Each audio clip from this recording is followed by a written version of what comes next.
It's the deception that bothers me. The deception is cruel. From the moment they wrote the words, "We the people," leaders in the United States have relentlessly sought ways to subvert democracy in America. They've sought ways for outwitting their own founding documents for over 200 years.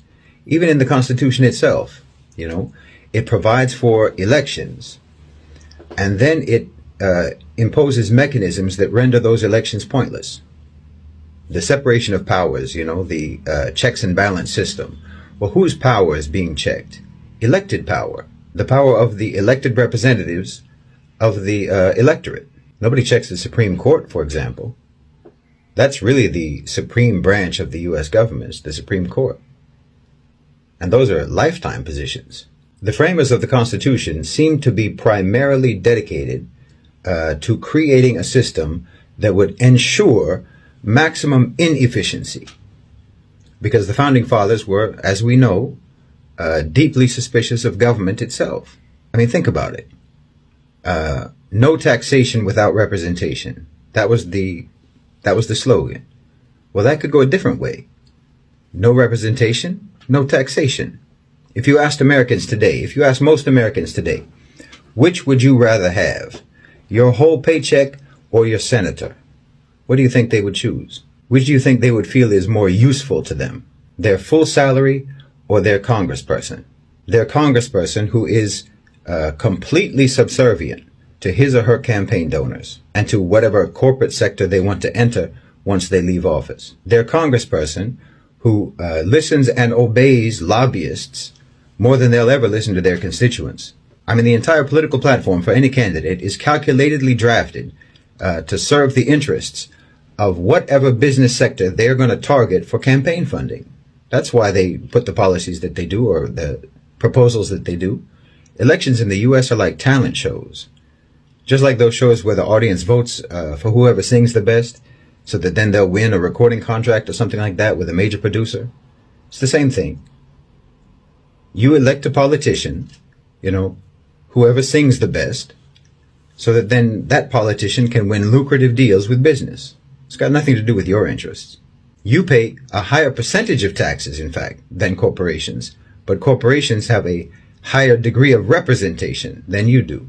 According to what's called the Citizens United decision, that was in 2010, corporations have personhood status under the law, except it's a super personhood status because they're larger than life. Corporations have the right to free speech under this ruling, and that speech includes political campaign funding. So literally money talks. The rule says that it would be an unfair restriction on corporations' right to freedom of speech to limit how much money they can spend to get whatever they want from politicians.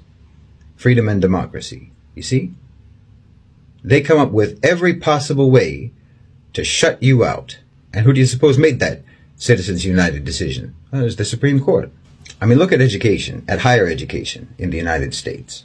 A functioning democracy requires an informed and educated public. That's what Thomas Jefferson said.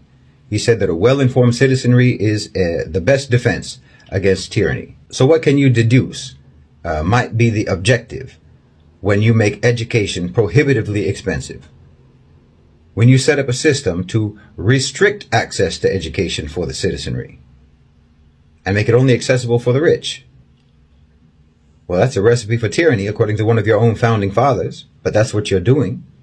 My mother was still paying off her student loans when she was in her 70s. And you keep finding new ways to discourage people from going to university. It's not enough that you expect an 18 or 20-year-old to come up with more money than it takes to buy a house just to be able to get a degree. That's not enough. So you have to start creating useless degrees, useless so-called disciplines. Degrees in electronic feminist activism, degrees in navel gazing, so that you can then start to say, well, university is really pointless. As if there aren't still degrees available in the sciences, in law, in business, in history, in the fundamental disciplines. You make people think that university is all just a joke. You set up all of these absurd degree programs to make university look like it's pointless. So why bother? Everyone thinks, just why bother? Why should I go into debt just to get a useless degree? Meanwhile, the children of the elite are still going to university because they're the ones who are on track to be the managers of society. they're on track to rule you. I mean, why do you think that they didn't allow slaves to learn to read in the South? The same reason that they don't want you to be educated. Because you're serfs. The U.S. is looking to revive domestic manufacturing. They want to bring back offshore factory jobs back to the U.S.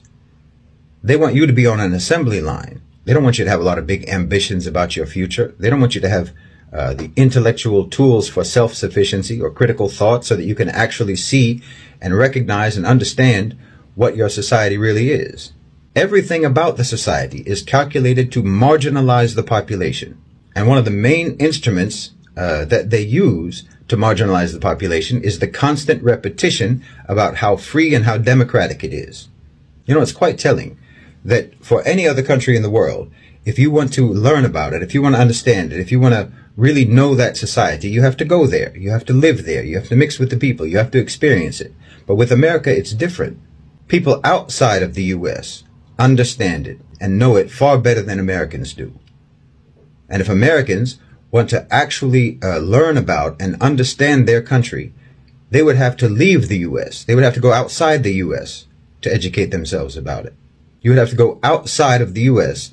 to learn what America really is. Thomas Jefferson's defense against tyranny has been and is being systematically repressed in the United States. So you tell me what kind of a system that means it is. You know, for security reasons, the government gets to watch you online. They get to know everything that you're doing. But for the same security reasons, you're not allowed to watch them online. You're not allowed to know what they're doing. All the CCTV cameras are pointed at you. All the surveillance systems are pointed at you. Meanwhile, your so-called public servants have more privacy than you do. What kind of a servant has more privacy and more rights than their supervisor? I mean, isn't that supposed to be the relationship? Politicians and bureaucrats, state workers, they're public servants, right? But can you monitor what Senator so-and-so is doing on the internet? Can you listen in when Congressman such and such meets with his donors, meets with his financiers, his funders, with businessmen? I mean, what's on Joe Biden's browser history? He can find out what's on yours. Why can't you know what's on his? And more importantly, the real power players are completely off the radar. The CEOs, the shareholders, the oligarchs, the people who have by far the most power over the conditions of everyday life for people in America and around the world, the people who have the most power over government policy, they're not even acknowledged as having that power. The real controllers of the society are completely obscured and unscrutinized and unaccountable, except to each other. That's the system. It just self-identifies as democratic. Hello guys, welcome once again to the channel. I hope wherever you're watching, you're having a great time. Now, many times you have heard Shahid Bolsen speaking about how American history is a lie and how the way of life that American governance system has created for them is all lies and lies without end. In today's video, I came across a clip of him speaking about this huge debate about communism or socialism and capitalism and why America has always been lied to that socialism or communism is something that belongs to the devil. He's kind of talking about it in the best way possible because he's analyzing some of the nitty-gritties that everybody is always not aware of about how America is working to enable its capitalist system work and sustain itself in America. I wanted to watch this clip. I'll come back in the end with my commentaries. Well, you know, you've been having this argument in the West for basically a century. The same argument. Capitalism versus communism. Capitalism versus socialism, whatever. State ownership versus private ownership. You know, private ownership versus state control and so forth. You're trapped in this binary. This sort of cage of thinking.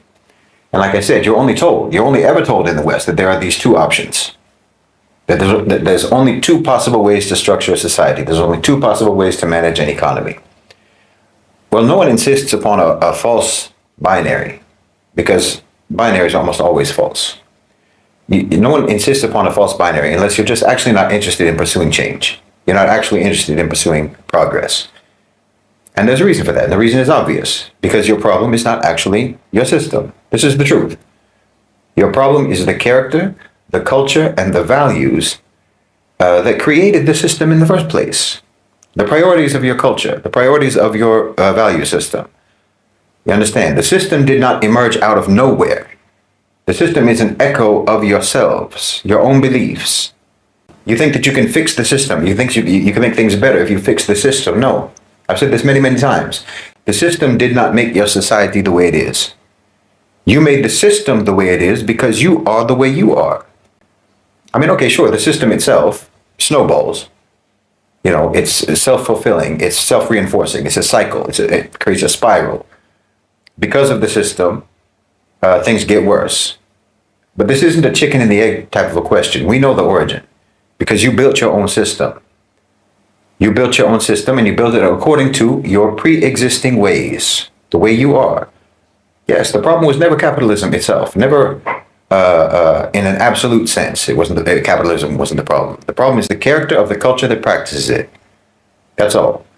The problem is the soul of the society or the lack thereof. I mean, think about it. A culture that prioritizes hyper-individualism, where the highest possible good is basically personal enrichment. You're talking about a society that worships growth for growth's sake, consumption for consumption's sake.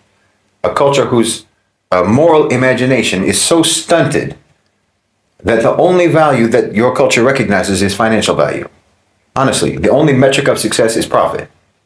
Okay, in that kind of a cultural environment, of course your economic system is going to be predatory. Of course it's going to be a predatory monster, an extractive predatory monster. It's a reflection of the people who are operating it. It's a mirror of your own spiritual emptiness. This is why you lack any sort of imagination in this regard, in regards to other ways of doing things. Why for like I say, for a century, you've pretended that there are only two or maybe three conceivable approaches to the economy: capitalism, communism, socialism, what have you. You're literally not allowed to explore any other economic theories, any other economic approaches. You're not taught that there are, in fact, entire libraries of alternative models that exist, that have been tested by other civilizations across history, across human history. You're just given this narrow, sterile menu of A or B, and this reflects the narrow spectrum of your own character, of your own values, and your own priorities. Like I said, your own understanding of and your own approach to life itself, meaning itself. Like, I mean, in Islam, in Islamic history, for example, we have what would be a revolutionary concept for you.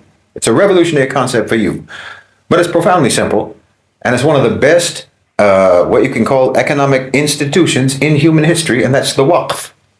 You haven't even heard of that. Something like this doesn't even occur to you. Like, you don't even have to cook this up in your own heads, the idea of the Waqf, because it literally, you can literally just see it in history, but that's how blind you are. And I'm not talking about imposed blindness here. I'm talking about the pre-existing blindness that caused you to build a whole system that reinforces blindness. A Waqf is a permanent, inalienable, charitable, revenue-earning engine for community services and projects, community needs. You understand? It's not a charity drive. It's not a one-off donation. A person takes a productive asset. So, like, a person takes a productive asset, say a farm or a bakery or a complex of shops, and they permanently dedicate it to Allah subhanahu wa ta'ala, to the community, to the ummah. The asset itself now can never be sold. Once it becomes a waqf, it can never be inherited. It's frozen. It's taken out of the speculative market forever. But it just keeps operating. It keeps operating as a business. It keeps operating as a farm or what have you, generating income. But that income, the profit, now goes into a fund supporting the community. Its revenue, its profit, now just flows forever into a designated social purpose: to fund a school, to fund a hospital, to fund a library, what have you, to provide water for the city, you know, to take care of the poor, to take care of the orphans, and so on. Because these are priorities for us. And this will go on for generations. It will go on for centuries. You know, we have waqfs in the Muslim world that have been operating for over 1,000 years. You know, a piece of land, a building, a business, generating wealth, continuing to generate wealth that feeds the community in perpetuity. You understand? It's a machine that produces social good. It's capitalism, but without the conscience removed, which is what you have. It's private property, but whose ultimate beneficiary is the public. I mean, think about it. Instead of insisting that profits should go only to the already rich and to shareholders, you could actually have profits going to support the community. That's an option. You understand me? That's an option. Like I said, you don't even have to imagine it. You don't have to try to come up with it in your head. This is something that we have already done, that we have already been doing, and that we still do. Because these are the kind of beliefs that we have. These are the values that we have. This is the culture that we have. And these are the priorities that we have as Muslims. This is a balanced approach between private individual profit and the well-being of the community. Well, tell me, why didn't you ever do something like this? Why didn't something like this ever occur to you? It's not because of your system. It's because of your values and because of your culture. You always talk, leftists and so on, always talk about so-called wealth distribution or redistribution. But come on. You are literally distributing wealth and redistributing wealth all the time. This is what you do. You have just chosen to continuously distribute wealth upwards and out of circulation. You understand? Your companies in America, in the West, are these huge vacuum machines that just pump money out of the society up into the stratosphere of the ultra-rich. It's absurd. It's truly absurd. There's no reason for this. Your companies are these huge machines just harvesting and siphoning up and sucking up money, sucking up wealth from the society nonstop. Look at the S&P 500, okay? The corporate giants, the S&P 500, the market capitalization of the S&P 500 is approximately $40 trillion, okay? The total revenue of the S&P, which is market cap divided by price to sales ratio, that's about 16 trillion. Now, if you drill that down to average net profit, that's the sheer profit, okay? That's after expenses and so forth. You're looking at just under $2 trillion. Do you understand? The companies on the S&P 500 make a combined total of almost $2 trillion annually in net profit. That's $2 trillion. That $2 trillion has just vanished into the pockets of the wealthy. And once it vanishes into the pockets of the wealthy, we don't talk about it. Unless you're going to go with the eat the rich types and what have you. Then you'll talk about the money of the rich. That's your answer. Eat the rich, destroy everything. Control, Alt, delete the system and start all over. This is, again, the binary thinking.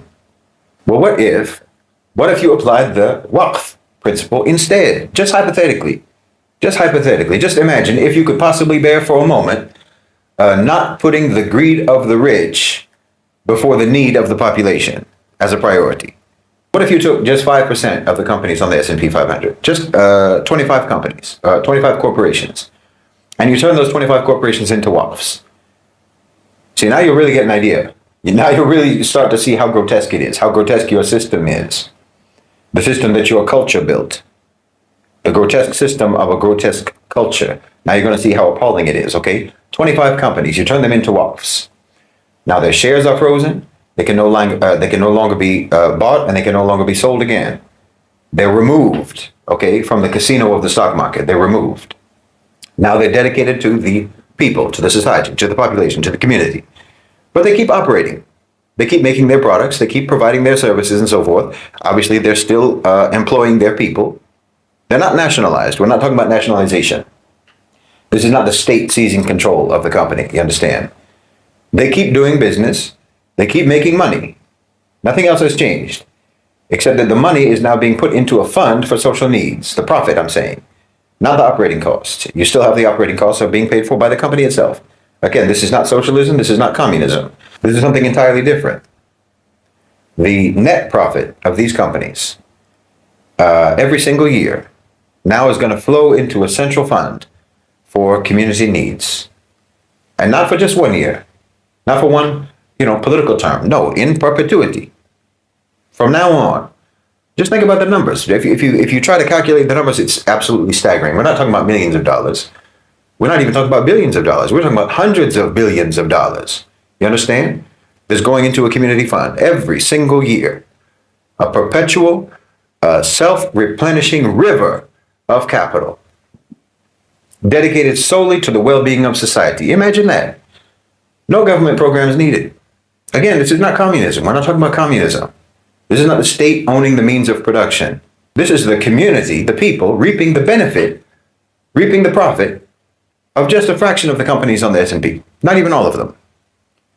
While those companies, yes, continue to work, continue to employ people, continue to produce and so on, continue to provide services. Everybody gets paid. You know, even your big executives, they can still make their ridiculous, off-the-chart salaries. But the net profit goes to the people. What's wrong with that? This isn't about redistributing wealth, you know, through taxation, through, you know, bureaucracy. This is about pre-designating the wealth at its source, at the company. This is structural. It's built in. And it's elegant. The Waqf is an elegant system. This is a balanced approach, a balanced way. It's a way that honors both private enterprise and innovation while fundamentally rewiring its purpose for a good purpose. It's a way that uses the engine of capitalism, corporations, companies, but for the benefit of the population rather than to exploit and extract from the population. And again, we're not talking about every single company on the S&P. We're talking about just a few. Just a few. Imagine the profits of a tech giant, for example. The profits of some tech giant funding now free tertiary education for an entire generation. And for every generation thereafter. Or an energy company that will fund the so-called green transition by its own net profits. Or the profits from some healthcare company. You know, these, what everyone agrees are these wicked healthcare companies. Now they're ensuring that no one goes bankrupt from a medical bill rather than bankrupting people. All of that money is available. It's literally available. I mean, it's right there in your country. It exists. This isn't a fantasy. The Waqf is not a fantasy. We've already done it. It's not a matter of possibility. It's a matter of will. It's a matter of changing your priorities from endless private accumulation to sustainable civilizational development. But that's not your culture. You understand? Now you see what the problem is. It's not your culture. This is not your values. This is not what you have ever believed in. The problem was never the machine. The problem was never the system. The problem was the operator, was the architect and the operator of the system. The problem was that you lack a higher purpose, a higher moral purpose, a civilized purpose. I mean, take a company like Apple, for example, okay? Make it a Waqf. Waqify it. Apple keeps operating, they keep producing, and they keep selling. They keep employing people. But it's $97 billion in annual profit. Now, instead of that just flowing to shareholders, speculating on a stock ticker, it flows into the fund. And that's just one company. Almost $100 billion that could be going into community services, community support, helping people. Or take Microsoft, same thing, $72 billion a year. Alphabet, the parent company for Google, $74 billion a year. Or like I say, look at healthcare, Johnson & Johnson, United Health, the United Health Group. Their profits are like 35 billion, 22 billion, okay? Imagine if those could actually be dedicated to healing people and treating people rather than just treating people as revenue streams. You know, the very companies that profit from sickness could actually become the permanent guardians of community health by funding, by creating a fund from their net profits that would go into allowing people to be able to pay for healthcare. Again, with no government programs. No government programs are needed. Or you could take ExxonMobil, or you could take Chevron, on and on. You know, even consumer goods, Procter & Gamble, Coca-Cola, all of these companies that touch every household on earth. Okay? Their massive profits could become a foundation for food security, for clean water, for the most basic of human needs. Do you see what I mean? Because the money is literally there. It exists. This is what I'm trying to tell you. But because your culture, your priorities, put maximum accumulation of wealth as the highest possible good, a higher good than community survival, a higher good than community well-being, because of that, that money is as good as non-existent. Take 25 companies like this. Take a cross-section of companies from the, you know, the big players in the modern economy, tech, healthcare, finance, energy, consumer goods, and make them Waqfs, okay? Make them permanent resources for the people. There's literally no reason, no actual functional reason, practical reason why you couldn't do that, why you shouldn't do that. But you and I both know that it would never occur to you to do that because the wealthy are sacred. Accumulation of wealth is sacred. You could literally be looking at over $660 billion every year, not a one-time stimulus. Not a temporary program. Every year, a river of resources that literally never runs dry. And you still have your capitalism, you still have your companies, okay? You still have your jobs, you still have your products, you still have your private property and so on. All of these things that you hold sacred. Just be a little bit more balanced, that's all. Just a little bit more balanced. But this is when we see that actually it's not private property that you hold sacred. It's gross accumulation of resources and hoarding and monopolization of resources. This is what you hold sacred. The ability to actually put yourself in the stratosphere above all others. You believe in zero sum. I have to have everything and you have to have nothing, and it's my right to do that. And that right is absolutely sacred. This is where you're really coming from. Because there's really no, like as I say, there's no practical reason why you couldn't do this. The factory is going to stay. The workers keep their jobs. There's no real change in the system. The products, as I say, the products keep coming. But the fruit of that labor, the profit, the net profit, will nourish the whole community. You know, the tree remains, but its fruits are now for everyone. Anyone who's hungry. And again, we're not talking about this being mandatorily imposed or enforced as a uniform policy on all companies. No, it's like zakah in Islam. We have a percentage of our wealth that we have to give in charity. And in Islam, this is called zakah, which means to purify. By giving this charity, we purify our wealth by giving some of it in charity. That's how we purify it. So designating a selection of companies to become waqfs is like that. It's a purification of capitalism by balancing it out and using some of the companies, just some of the companies, as perpetual sources of funding, as sources of endowment for the community. It's very simple. But look, I know that American dogmatic capitalists, their heads will explode at even think about such a thing. And like I say, they're so dogmatic that you already know what they're going to say to try to refute this idea. Never mind, again, it's not an idea. It's a real existing institution. It's an institution that the Muslims have had and have used and have proven for centuries. So we're not talking about an idea. It's not a theory. But you know what they'll say. You know what they'll say already, because these are not thinking people. They just recite from the capitalist catechism. So it's very easy to anticipate. They'll say, well, if you do that, no one's going to start a business. You've taken the incentive away, because the incentive for starting a business is personal profit, right?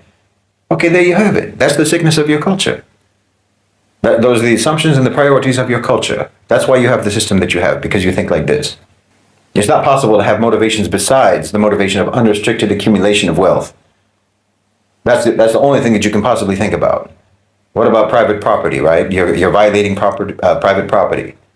Except that the value of your corporation isn't really owned, as in the profit that is created for your company is created by multiple factors, least of all by shareholders. It's created by your undervalued labor. It's created by your use of public infrastructure, by stakeholders, all of the stakeholders that actually make it possible for you to make money at all. If purchasing shares is a buy-in to the profits, then why isn't labor? Why isn't patronage? Why isn't your presence in the community? We're all affected by your existence. Like you exist here, you know, in our city, in our state. You use our roads. You impact the valuation of our land, our rents, our cost of living, our quality of life. You use our resources, you know. All of that contributes to you having a business, to you making money. Every business is a coalescence of factors, only a few of which are ever actually acknowledged financially or as having any rights. See, the owner of a business could think of himself or herself as the custodian of the business. And instead of just being their business being an asset for a narrow segment of people who are called shareholders, your business could be an asset to the whole population. You could do that. Why is that less appealing somehow? Why is that less appealing? Well, because of your culture, because of your values. Do you understand? This is what I'm telling you.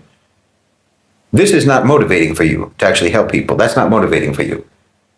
The capitalists will say that something like this will crash the market. It will destroy pensions. It will cause economic chaos. Look, you're holding the entire economy hostage to protect your casino. The real economy, the workers, the factories, the land, all of that is intact in a waqf. Your financialized wealth is a phantom.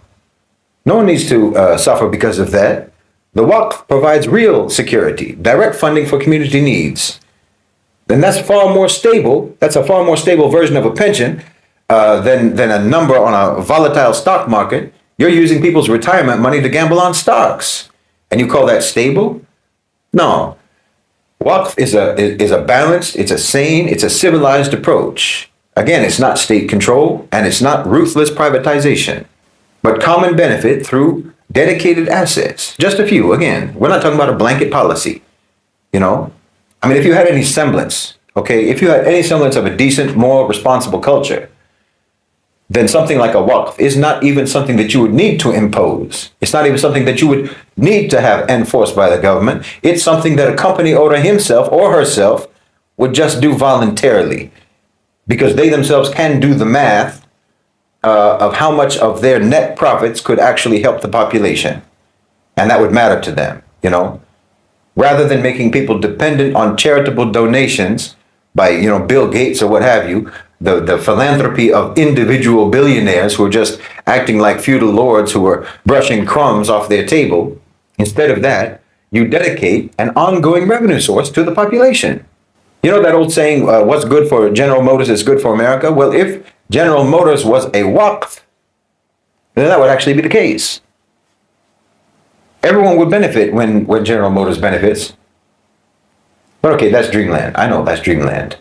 Apple's never going to do that. Microsoft never going to do that. United Health, Chevron, they're never going to do that, obviously. Of course they won't. Let's leave the S&P 500. Leave Wall Street. Leave Wall Street and go to your street, okay? Forget 25 massive companies. Let's just talk about 10. 10 companies in your city, in your own state. Not global behemoths, but local employers, big local employers. Successful family business, say, that became a regional powerhouse. There's a factory that's been there for 50 years, for example. There's a chain of grocery stores that everyone uses, for example. Some local tech firm that just hit it big, okay? Now imagine that the owner of that company, okay? He built this from the ground up, right? He employed, say, 200 people. It's worth $50 million. The net profit is around $5 million a year. That's a respectable figure. That's on the big end of a medium-sized enterprise. It's a significant player in the local economy. It's not a publicly traded firm. It's a family-owned firm. It's a privately owned business, okay? Now, say the owner of that company, he's 65. His kids don't want to go into that business. They want to become singers or something. But he's thinking about selling because he's getting old. He wants to retire. So there's, of course, a private equity firm that's circling. They're offering him a huge price for his company. He can retire in luxury. But you and I both know he's already a millionaire anyway. He's already a millionaire. Maybe he's a billionaire by now, right? He's literally going to be living in luxury for the remainder of his life anyway. And so will his kids. The truth is. So will his kids. With or without the business. Whether he sells it or he doesn't sell it, him and his family are going to be fine. So why not turn that company into a Waqf? He doesn't sell. Instead, he decides to turn his company into a Waqf, a permanent endowment for the city, for the people. The company keeps running. All 200 people keep their jobs. The managers keep managing. They keep producing their products or what have you. But the ownership is transferred to a trust. The company can never be sold again. Now it's an asset, a permanent asset for the community.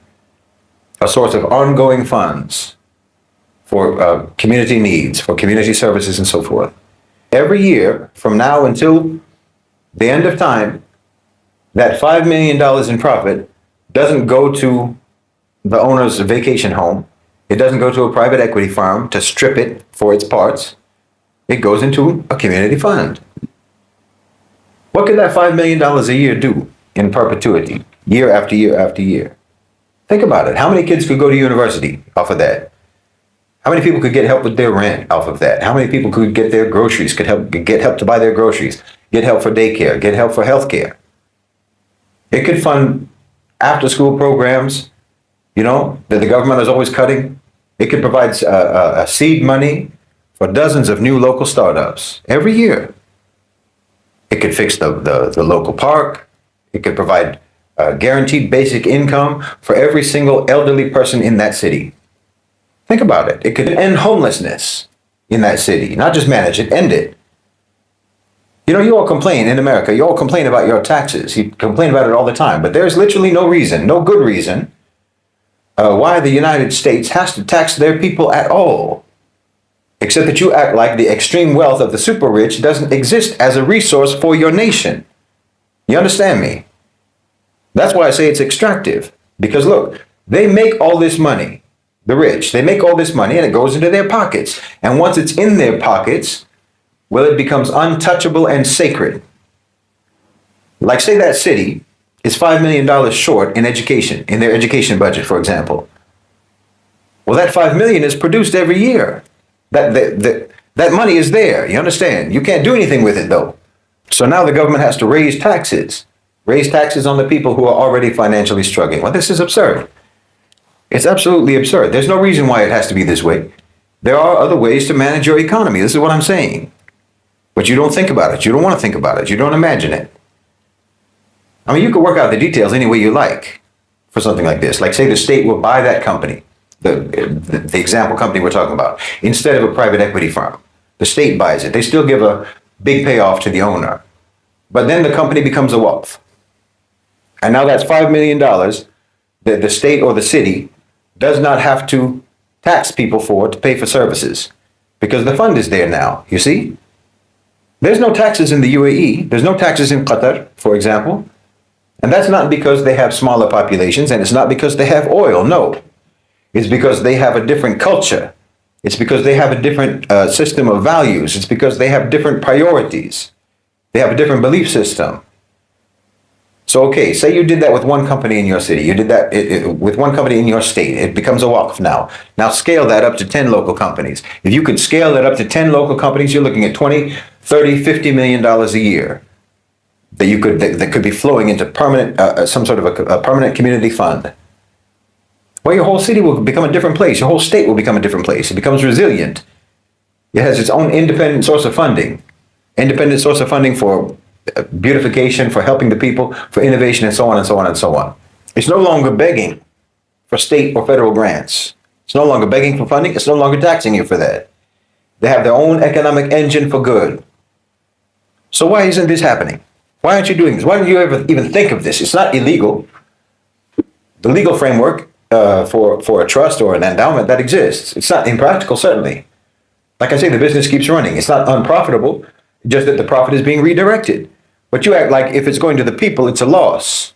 That's the reason why it doesn't happen. It doesn't happen because of the character of the culture that you have, the priorities of the culture that you have, the values of the culture that you have.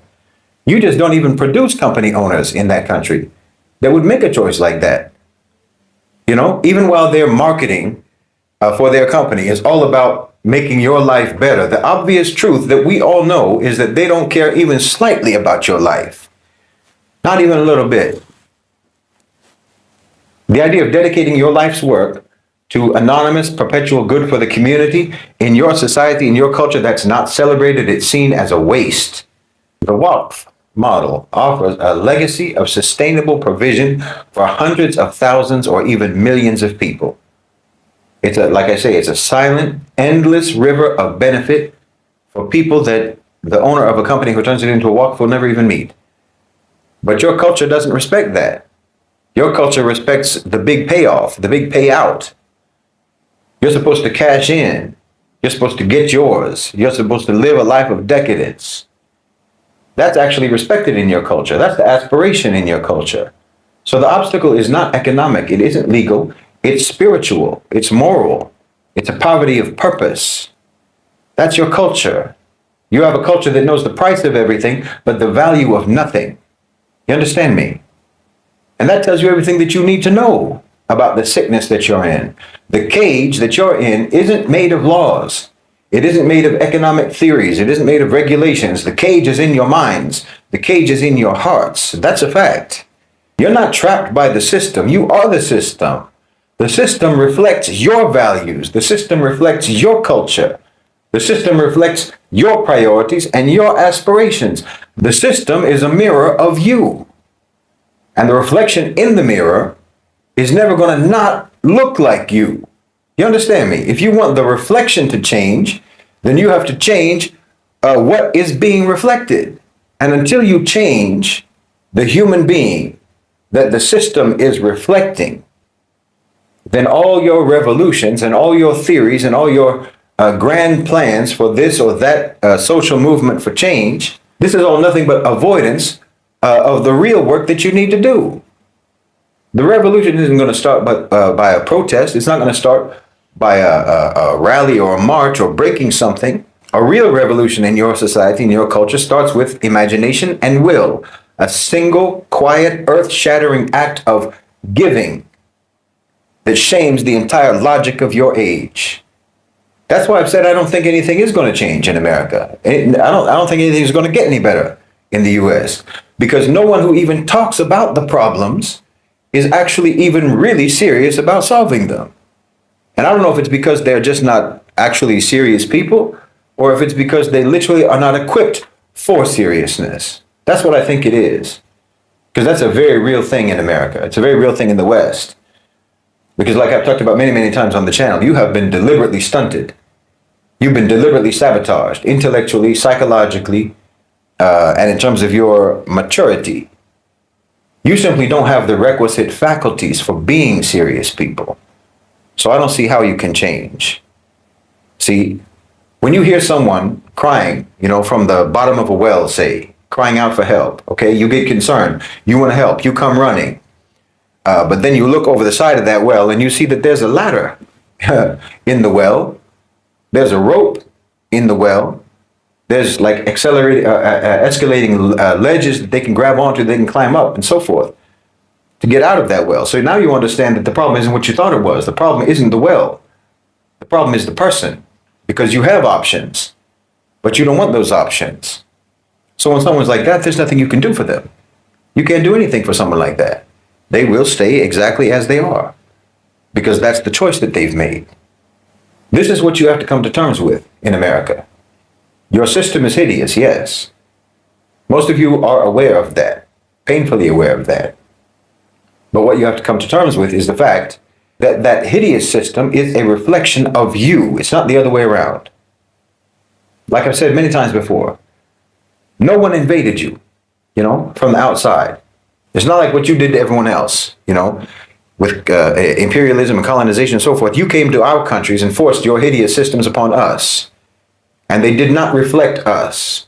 And to one extent or another, you successfully mutated our societies to then become reflections of your system. But for us, we know this can't last. This won't last. And it's already fading away, alhamdulillah. Because who we are at the core has never changed. So your system is never going to be stronger than who we are as a people. But that's not your situation. That's not your situation. You are in the system that you built yourselves. You're in the system that you approved yourselves. You're in the system that you maintain yourselves. It reflects you. It reflects your culture. It reflects your values. It reflects your priorities and your aspirations. You have the mentality of scavengers and predators, hoarders, marauders and pirates. Yes, you do. That's a fact. The rich and the poor alike. Let's be honest. Let's be honest. The poor in your society are not more moral than the rich. They just have fewer options. It's like the joke about an unattractive man who's less promiscuous than an attractive man. It's not that he doesn't want to be promiscuous, he just doesn't have the opportunity. Yes, you suffer more, the poor suffer more, definitely. You suffer more, but the truth is that most of you who are poor, but if you became rich, you would also make the poor suffer just as much as the rich are making you suffer today. And this is true, because that's your culture. That's how you are. Regardless of your class.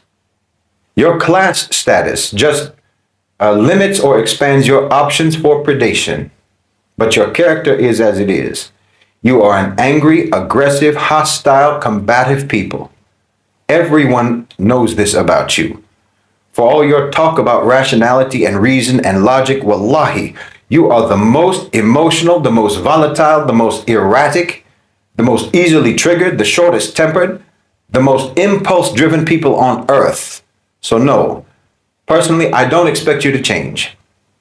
I don't expect your system to change because I do not expect you to change as a people. Like I say, your system is an accurate reflection. So if you look in the mirror and you see a monster, you can't blame the mirror. Welcome back to the channel. Now, in the video, Bolsen begins by challenging the controversial critique of capitalism that focuses purely on economic structures and power arrangements. He argues that the real crisis lies deeper in the culture shaped by consumerism, instant gratification, and atomized individualism. The system's outward form is less the issue than the internal emptiness it fosters. In other words, the problem isn't only the economic inequality or corporate power that exists, it's the society that has lost a meaningful ethical or communal orientation. He contends that the system intentionally dissolves shared values, substitute identity with brand loyalty and commodified self-expression, and thereby debilitates our ability to think and act collectively. As a result, even resistance becomes fragmented or aestheticized rather than substantive. The system disarms us culturally before contesting us economically or politically. Bolsen further explains that the culture of bankruptcy, which is supported by communism, which is supported by capitalism, renders nominal political alternatives ineffective, whether socialist, progressive, or reformist, because they often adopt the same commodified language of rights, representation, and identity politics without restoring grounded social ethics or communal responsibility. He argues that true renewal cannot come by simply replacing one economic model with another while keeping the same cultural and moral framework intact. Finally, he issues a call to rebuild from the ground up, to cultivate cultures communally, mutually responsible, and the habit of thinking beyond consumer identity. He suggests that unless we regenerate an ethical substratum, shared stories, local solidarity, genuine accountability, any altered system will simply replicate the same collapse. The transformation he envisions is not merely institutional, but cultural and spiritual in orientation. That is what Shahid Bolsen is saying in the entire clip. Thank you for tuning in. I believe you've enjoyed the watch. Don't forget to subscribe to the channel if you're coming across it for the first time, and remember to share and like the video. Thank you, and let's meet on the next one.